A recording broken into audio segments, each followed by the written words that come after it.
भ्रष्टाचार के खिलाफ सीएम धामी की बड़ी कार्रवाई। उद्यान निदेशक हरमिंदर सिंह बवेजवा को किया निलंबित। सचिव दीपेंद्र कुमार चौधरी ने जारी किया आदेश।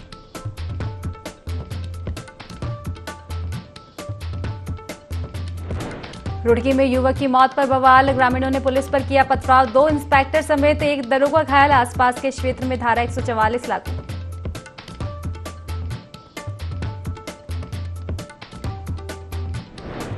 मंत्री धन सिंह रावत ने सीमांत मलारी घाटी का किया दौरा। स्थानीय लोगों ने स्वास्थ्य मंत्री का किया जोरदार स्वागत। मलारी में बने एएनएम सेंटर का हुआ लोकार्पण।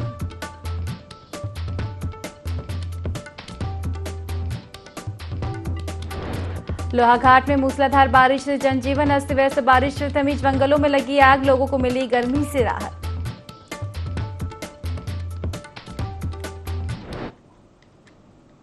नमस्कार, देवभूमि लाइव देख रहे हैं आप और मैं हूं आपके साथ खुशी व्यास। चलिए रुक करेंगे आज की खास खबरों की ओर। देहरादून से आपको खबर बता दें, जहां भ्रष्टाचार के खिलाफ सीएम धामी की बड़ी कार्यवाही देखने को मिली। आपको बता दें कि सीएम धामी ने एक बड़े अधिकारी को निलंबित किया है। उद्यान निदेशक हरमिंदर सिंह बवेजवा को निलंबित किया गया है। आपको बता दें कि सचिव दीपेंद्र कुमार चौधरी ने इसके लिए आदेश जारी किए हैं। वहीं बवेजवा पर भ्रष्टाचार की शिकायतों का मुख्यमंत्री धामी ने संज्ञान लिया। वहीं बवेजवा को कमिश्नर गढ़वाल कार्यालय से संबद्ध किया गया है। आपको बता दें कि जीरो टॉलरेंस के तहत सीएम धामी की बड़ी कार्रवाई जो है देखने को मिली है। तो ये बड़ी अपडेट हम आपको देहरादून से दे रहे हैं। भ्रष्टाचार के खिलाफ सीएम धामी का बड़ा एक्शन देखा गया है। सीएम धामी ने एक बड़े अधिकारी को निलंबित किया है।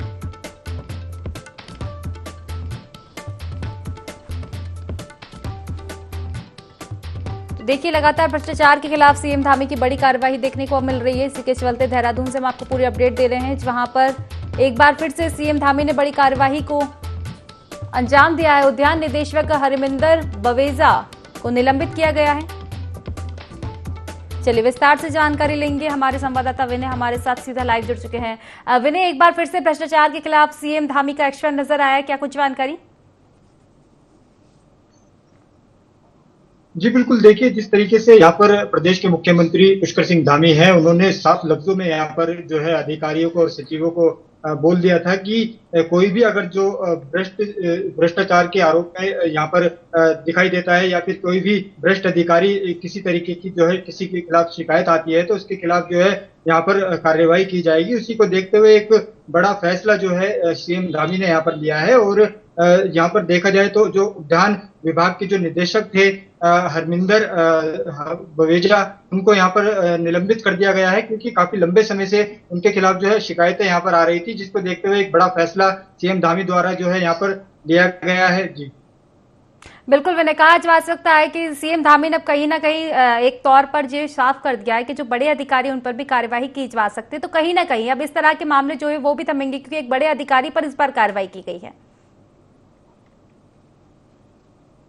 जी बिल्कुल, देखिए जिस तरीके से एक यहाँ पर सचिव पर एक बड़ा एक्शन जो है यहाँ पर प्रदेश के मुख्यमंत्री द्वारा लिया गया है, इससे कहीं ना कहीं एक संदेश जो है जितने भी भ्रष्ट जो अधिकारी यहाँ उत्तराखंड में है उनको भी जो है एक संदेश जाएगा। और जिसके चलते जो भी भ्रष्ट यहाँ पर अधिकारी रहे हैं या फिर जो भी गलत तरीके से जो है इन विभागों में कार्य करते हैं, नियुक्तियां करते हैं, उन पर जो है कितना असर जो है इसको लेकर के यहाँ पर पड़ने वाला होगा, ये अभी देखना यहाँ पर बाकी है। लेकिन एक बड़ा महत्वपूर्ण जो फैसला है वो यहाँ पर सीएम धामी का यहाँ पर रहा है। जिस तरीके से यहाँ पर गलत तरीके से भर्तियां करने का भी जो आरोप है वो भी इन पर लगाया गया था कि बिलेंद्र सिंह जो है यहाँ पर गलत तरीके से भर्तियां भी करा रहे थे और कई जो है बड़ी योजनाओं में भी जो है उनका गड़बड़ झाला रहा है, जिसको देखते हुए यहाँ के प्रदेश के मुख्यमंत्री सीएम धामी ने एक बड़ा एक्शन यहाँ पर लिया है। जी विनय, एक बात ये भी कि जिस तरह से उद्यान निदेशक हरमिंदर सिंह भ्रष्टाचार में लिप्त पाए गए, उनके ऊपर कार्रवाई हुई है, तो कहीं ना कहीं और अधिकारियों की भी अब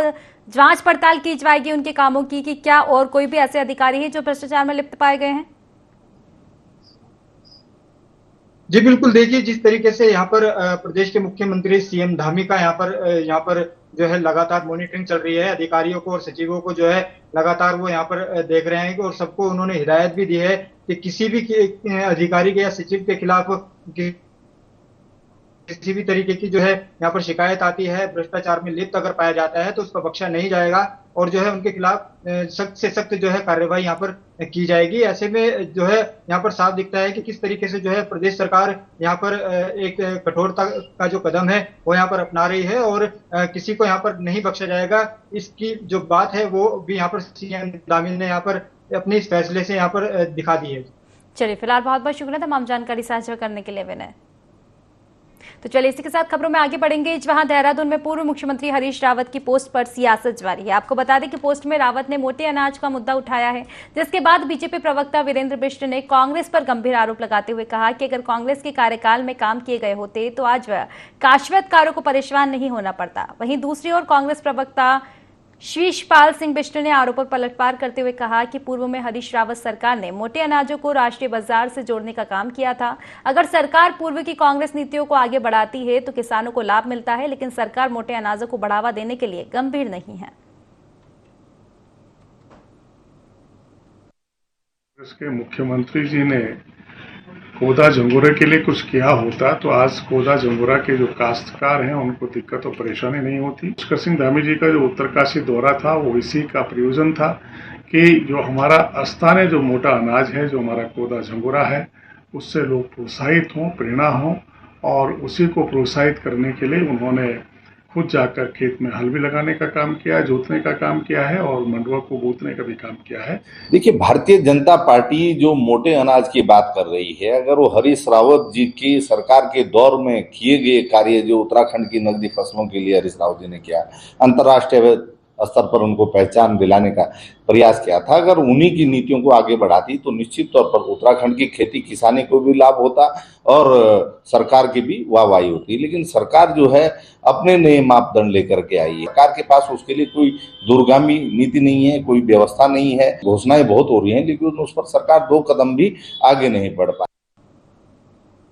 खटीमा क्षेत्र में अवैध मिट्टी खनन का काम काफी जोरों शोरों से चल रहा है। माफियाओं के हौसले इतने बुलंद है कि बेखौफ होकर लगातार अवैध खनन को अंजाम दे रहे हैं, जिस पर प्रशासन ने एक बार फिर सख्ती दिखाई है। वहीं उप जिलाधिकारी और नायब तहसीलदार के नेतृत्व में बिचवाई गांव के बाईपास के पास छापेमार कार्रवाई की गई, जहां से 7 ट्रैक्टर ट्रॉली 2 मड लोडर को पकड़कर सीज कर दिया गया। इस बीच उप जिलाधिकारी रविंद्र बिष्ट ने बताया कि अवैध मिट्टी खनन के खिलाफ छापेमार कार्रवाई की गई है, सभी के खिलाफ जुर्माने की कार्रवाई की जाएगी। वहीं आगे भी अवैध खनन के खिलाफ सख्त कार्रवाई जारी रहेगी।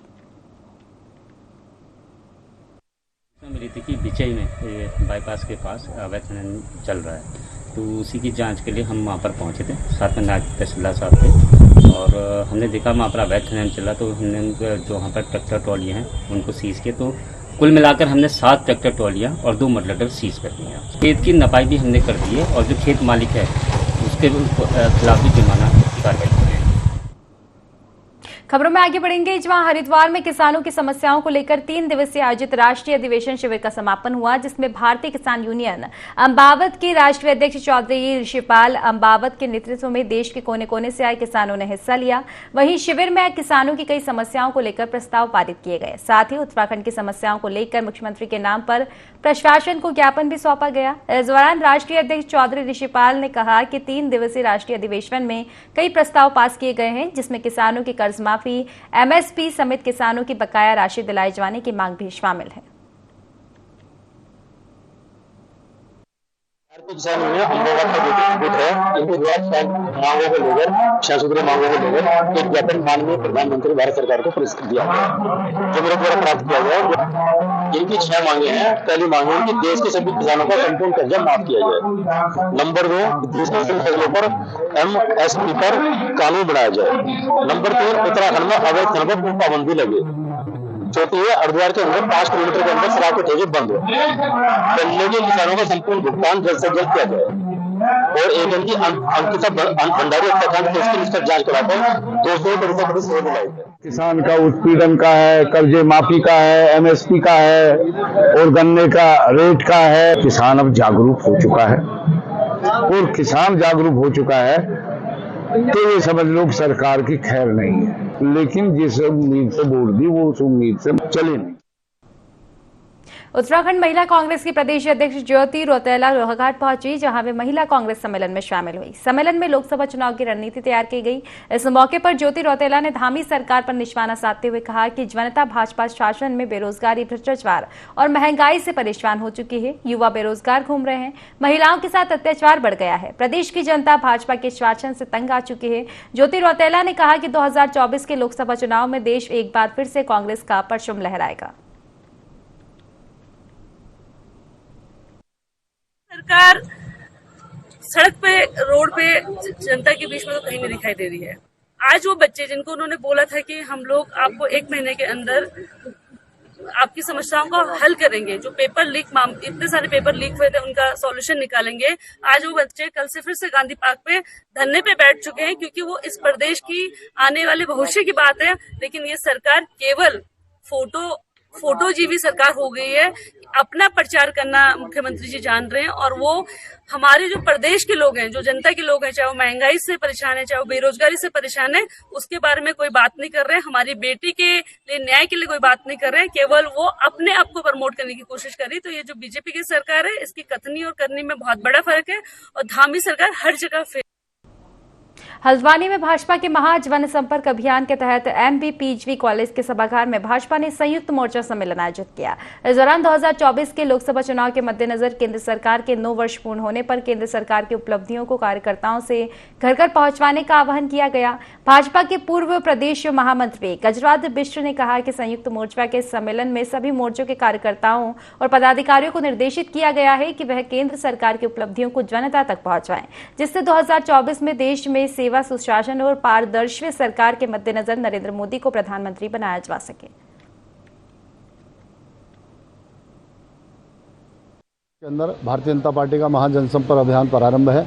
माननीय मोदी जी के नेतृत्व में इन 9 वर्षों में पूरे देश के अंदर क्या क्या काम हुए, किस प्रकार हम आगे बढ़े, किस प्रकार देश का मान सम्मान बढ़ा है, किस प्रकार विश्व में हम विश्व गुरु की ओर बढ़ते जा रहे हैं, हमारे बढ़ते कदमों की सारी जो सूचनाएं हम सब आम जनता तक पहुंचा रहे हैं, घर घर तक जा रहे हैं। 20 से 30 जून तक एक महाजनसंपर्क अभियान, जिसके तहत हमारा कार्यकर्ता प्रत्येक घर तक जाएगा और अपनी सरकार की उपलब्धियों को बताएगा, ताकि इस देश के सम्मान के लिए, मान के लिए, इस देश की प्रगति के लिए 2024 में दोबारा भारतीय जनता पार्टी की सरकार बने और माननीय नरेंद्र मोदी जो विश्व के नेता हैं आज, उनके नेतृत्व में दोबारा वो प्रधानमंत्री बने, उनके नेतृत्व में सरकार बने। भारतीय जनता पार्टी का मानना है कि प्रत्येक घर तक हमारी जो उपलब्धियाँ रही हैं वो घर घर तक पहुँचें, ताकि 2024 में हम दोबारा माननीय मोदी जी के नेतृत्व में सरकार बने। लोहाघाट में भाजपा ने महाजन संपर्क अभियान के तहत वरिष्ठ जन सम्मेलन का आयोजन किया। इस दौरान वरिष्ठ जनों को शॉल ओढ़ाकर सम्मानित किया गया और उनकी समस्याओं को जाना। नगर पालिका सभागार में भाजपा नगर मंडल अध्यक्ष सचिन जोशी की अध्यक्षता और गिरीश कुंवर के संचालन में आयोजित सम्मेलन में भाजपा कार्यकर्ताओं ने वरिष्ठ जनों को शॉल ओढ़ाकर सम्मानित किया। सम्मेलन में मुख्य वक्ता भाजपा प्रदेश मंत्री और जिला प्रभारी विकास शर्मा ने कार्यकर्ताओं को आने वाले लोकसभा चुनाव के लिए अभी से जुटने का आह्वान किया। पार्टी के जो 9 साल पूर्ण हुए हैं, उन 9 साल पूर्ण होने पे हमारी केंद्र सरकार ने जो भी काम किए हैं, उन सबको लेके हम जनता के बीच में जा रहे हैं। और इसी को लेके हम लोगों का ये महासंपर्क अभियान 30 मई से शुरू हुआ है, जो 30 जून तक चलेगा। तो इसमें विभिन्न प्रकार के कार्यक्रम हमारी पार्टी ने तय किए हैं, जिसमें प्रेस वार्ता से कार्यक्रम शुरू हुआ था, फिर सोशल मीडिया इन्फ्लुएंसरों के साथ मीटिंग हुई है, फिर हमारे जितने भी डेवलपमेंट के काम हुए हैं उनको तीव्र विकास के रूप में हम लोगों ने वहाँ पे भी कार्यक्रम कर रहे हैं। हमारे व्यापारियों के भी हम लोग सम्मेलन कर रहे हैं।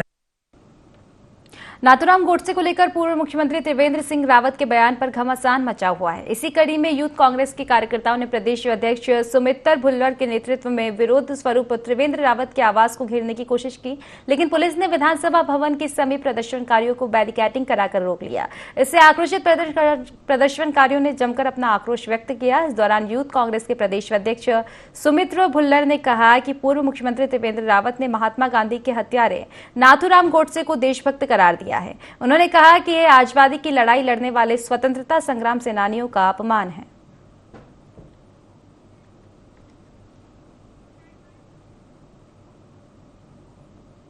चलिए खबरों में आगे बढ़ेंगे, जहां उत्तरकाशी के जिला कांग्रेस कमेटी के नेतृत्व में पूर्व विधायक विजय पाल सचिवाड़ समेत तमाम कांग्रेसियों ने शहर में नासुर बन चुके कूड़े की समस्या को लेकर विरोध प्रदर्शन किया। धरने के दौरान उन्होंने आह्वान करते हुए बताया कि शहर में बढ़ती कूड़े की समस्या किसी एक पार्टी की नहीं बल्कि शहर में रहने वाले प्रत्येक नागरिक की है। साथ ही उन्होंने कहा कि पिछले कई सालों से नगरपालिका के पास जगह की कमी होने के कारण शहर का पूरा कचरा मां गंगा के शीर्ष पर डाला जा रहा था, जिससे मां गंगा भी प्रभावित हो रही है। तो वहीं स्थानीय विधायक का कहना है कि कांग्रेस कूड़े पर राजनीति कर रही है, जबकि नगरपालिका अध्यक्ष कांग्रेस पार्टी से ही है। जो हमारी काशी विश्वनाथ की पवित्र भूमि मां गंगा का या चारधाम या मां गंगा की यात्रा का शहर का ये पहला पड़ाव, और उस शहर के ठीक मुहाने पे जिस ढंग से लगभग 5 साल से शहर का सारा कूड़ा तामाखानी पे डंप किया जा रहा है और वो कूड़े की गंदगी मां गंगे के अंदर जा रही है, और जिस ढंग से उस कूड़े की उसकी गंध से यहाँ पर महामारी फैलने का डर है। लेकिन यहाँ पर आज तक चुनी हुई हमारी जो सरकारें हैं, जिनको भारी बहुमत से यहाँ पर चुनकर उन प्रतिनिधियों को चुनकर भेजा है, डबल इंजन की सरकार रही है, लेकिन न सरकार के द्वारा, न प्रशासन के द्वारा, न संबंधित एजेंसियों के द्वारा इस कूड़े के निस्तारण करने का कोई कार्रवाई नहीं करेगी। एक दूसरे पर पॉल फेंकी जा रही है। जनता की चौपाल लगाई, जनता की चौपाल में भी लोगों ने जहां कूड़े की बात जिसने उठाई, मुख्यमंत्री जी ने, और वहां पे शीर्ष नेतृत्व जो भाजपा के बैठे हुए थे, उन्होंने इस मुद्दे को ही साइड दरकिनार कर दिया। हम सब लोगों ने, कांग्रेस के तमाम साथियों ने मिलकर आज 1 दिवसीय धरना प्रदेश सरकार के खिलाफ और माननीय मुख्यमंत्री जी के खिलाफ यहाँ पर धरना प्रदर्शन किया है, और आने वाले समय में प्रशासन से मांग की है कि जल्द अगर इस कूड़े का निस्तारण नहीं किया जाता है तो समस्त कांग्रेस जन जिला मुख्यालय में विधिवत रूप में कर्मिक धरना और अनशन करने के लिए बाध्य होगा। तो ये तो कांग्रेस की नौटंकी है। कांग्रेस के ही नगर में जो है चेयरमैन है, और हम वास्तव में जो उत्तरकाशी की कूड़े की स्थिति है उसके लिए लगातार प्रयासरत है, मुझे मालूम है, और हम इसको लगातार लगे हैं कि कैसे इसका निदान हो, और इस कूड़े के जो छंटने की जो के लिए जगह जो है नहीं मिल पा रही, क्योंकि जगह जगह एक माहौल सा बन गया है कि यहाँ कूड़ा नहीं पड़ेगा, वहाँ कूड़ा नहीं पड़ेगा। तो लगातार शासन इसके लिए प्रयासरत है, हमारी सरकार इसके लिए प्रयासरत है कि क्या हम इसका दीर्घकालीन इसका निस्तारण कर सके, इसके लिए हम प्रयासरत हैं। मैनेजमेंट के लिए हम दीर्घकालिक योजना बना रहे हैं, और उसमें हमने उत्तरकाशी को भी सम्मिलित किया है। उत्तरकाशी भी उसी में है। हमारे यहाँ पर जहाँ भी कूड़े की समस्या है, उस कूड़े की समस्या का हम दीर्घकालिक रूप से एक परमानेंट स्थायी समाधान। चमोली के फूलों की घाटी राष्ट्रीय उद्यान में इस बार बर्फ के देर से पिघलने और मौसम में आए बदलाव के चलते जून में पुष्पों की कम प्रजातियां देखने को मिल रही है। दरअसल मई माह तक बर्फबारी होने से घाटी में उगने वाले दुर्लभ पुष्पों के जीवन चक्र में आशंकीय बदलाव आना लाजमी है। जानकारों का कहना है कि अभी घाटी में पुष्पों के खिलने में कुछ और समय लग सकता है। आपको बता दें कि जुलाई से मिड अगस्त तक फूलों की घाटी में सैकड़ों प्रजाति के दुर्लभ पुष्प खिलते हैं और घाटी का यही पीक सीजन होता है। फिलहाल फूलों की घाटी में कम फूल खिलने से प्रकृति प्रेमी मायूस नजर आ रहे हैं।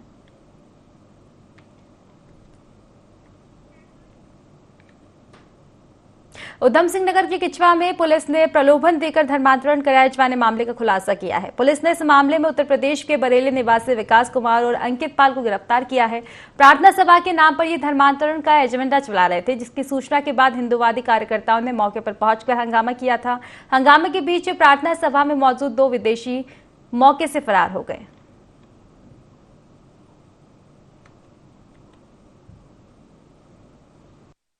सूचना मिली थी कि यहाँ पर कुछ लोग आ रखे हैं और जो धर्म परिवर्तन का काम कर रहे हैं, तो सूचना मिलने पर मैं मौके पर पहुंचा तो पता लगा कि ये लोग बाहर से आ रखे हैं, दूसरे प्रदेश से, और किराए पे कमरा ले करके रह रहे हैं, और ये धर्म परिवर्तन का काम 3 दिन से चल रहा है।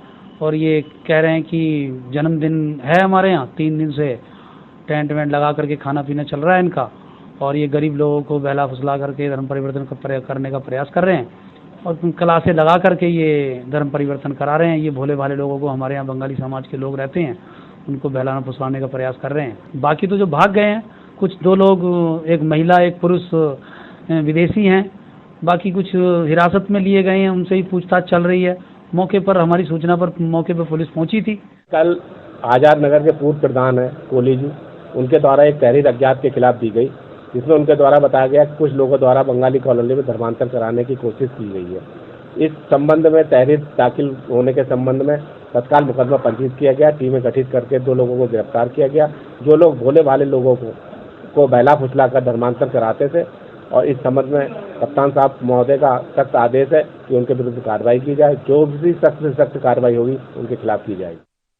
उधम सिंह नगर जिले के किच्छा कोतवाली अंतर्गत बंगाली कॉलोनी क्षेत्र में धर्मांतरण किए जाने का मामला प्रकाश में आया है। वार्ड नंबर 2 बंगाली कॉलोनी क्षेत्र के पूर्व ग्राम प्रधान राजकुमार कोहली ने किच्छा पुलिस को लिखित शिकायत देते हुए संदिग्ध लोगों के खिलाफ जांच करते हुए उनके खिलाफ कार्रवाई किए जाने की मांग की थी। फिलहाल किच्छा पुलिस ने शिकायत के बाद मामले की जांच की और शिकायत सही पाए जाने के बाद कुछ लोगों के खिलाफ मुकदमा दर्ज कर मामले की जांच शुरू कर दी।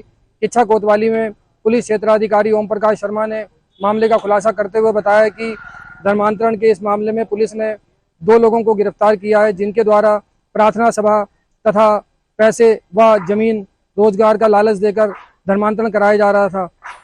फिलहाल पुलिस का कहना है कि पूरे मामले की जांच की जा रही है और धर्मांतरण के इस एजेंडे में शामिल अन्य लोगों को भी जल्द गिरफ्तार किया जाएगा।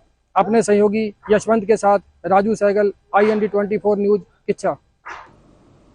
देवपुरा चौक के पास सचिन अग्रवाल के घर में घुसकर कुछ बदमाशों ने लूट की वारदात को अंजाम दिया। SP crime, SP city, CO city और CO ज्वालापुर पीड़ित के घर पहुंचे और वार्ता कर गंभीर घटना की जानकारी ली गई और पीड़ित के पक्ष को ढांढस बंधाते हुए पुलिस की कार्रवाई से अवगत कराया। साथ ही अधिकारियों को आवश्यक दिशा निर्देश भी इस दौरान दिए गए हैं।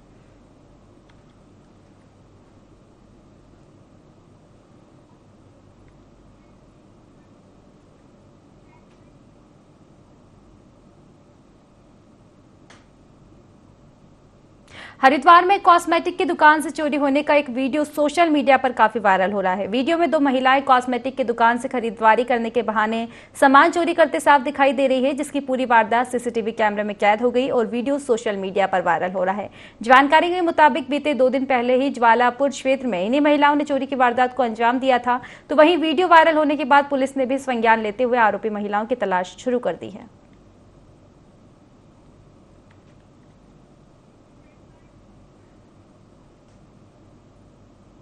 तो देहरादून पुलिस ने बड़ी कार्यवाही को अंजाम दिया है। आपको बता दें कि अंतर्राष्ट्रीय गिरोह के 2 शातिर वाहन चोरों को पुलिस ने गिरफ्तार किया और उनके पास से 10 चोरी के वाहन भी बरामद किए गए हैं, जिसकी कीमत लगभग 10 लाख रुपए बताई जा रही है।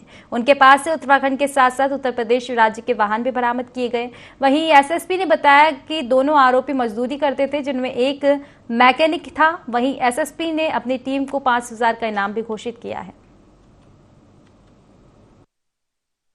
प्रेमनगर क्षेत्र से एक मोटरसाइकिल चोरी की घटना हुई थी और उसके वर्कआउट करने के लिए टीमें गठित की गई थी। लगभग 350 CCTV फुटेज को खंगाला गया और खंगाल करके 2 व्यक्ति संदीप कटारिया है, नाविद पुत्र लियाकत, ये दोनों सैलागंज के रहने वाले हैं। इनको हिरासत में लिया गया, इनसे पूछताछ करी गई। कुल 10 दुपहिया वाहन इनके माध्यम से रिकवर की गई हैं। 10 मोटरसाइकिल और दुपहिया वाहनों को बरामद किया गया। तो ये अच्छा काम हुआ है। 5,000 का इनाम मेरे तरफ से इस पूरी टीम को है। तो फिलहाल की खास खबरों में बस इतना ही। आप बने रहिए IND 24 के साथ। नमस्कार।